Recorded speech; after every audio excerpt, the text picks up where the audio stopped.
வணக்கம். இன்னைக்கு ஒரு குட்டி ஜென் கதை சொல்ல வந்திருக்கிறாங்க. இந்த ஜென் கதையில ஒரு சீன துறவி, அவர் பேரு ஜிங்.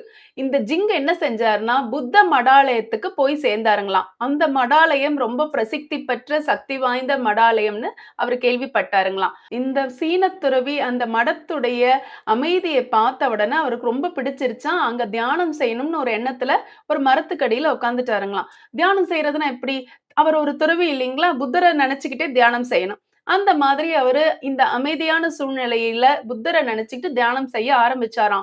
ஆனா அவருக்கு ஒரு தொந்தரவு வந்துச்சுங்களாம் அந்த தியானத்துல. என்னன்னா, ஒரு ஈ வந்து அவர் காது பட சுத்தி சுத்தி வந்து சத்தம் போட்டுக்கிட்டே இருந்துச்சாம். புத்தரை பத்தி தியானம் பண்ணணும்னு நினைச்ச அந்த சீன துறவிக்கு ஈயுடைய ரீங்காரம் தான் கேட்டுக்கிட்டே இருந்துச்சாம். அவருடைய மனச அவராலேயே ஒருநிலைப்படுத்த முடியலைங்களாம். அன்னைக்கு இரவு சீன துறவி இத பத்தி யோசனை பண்ணாருங்களாம். மறுநாள் எழுந்து தியானத்துக்காக அந்த மரத்துக்கு அடியில போய் உட்கார்ந்தாருங்களாம். இந்த வாட்டியும் அந்த ஈ வந்துச்சுங்களாம். ரீங்காரம் கேட்டுக்கிட்டே இருந்துச்சாம்.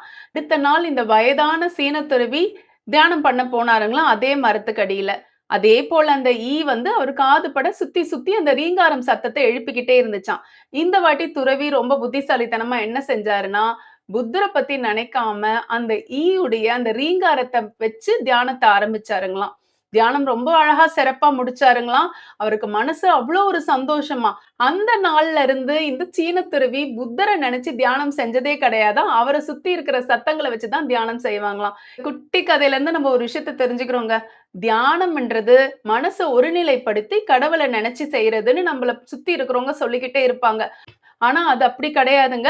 நம்ம யாரனாலும், எதனாலும், எந்த சத்தத்தினாலும் இந்த துறவி மாதிரி நினைச்சு நம்ம தியானத்த மேற்கொள்ளலாம்.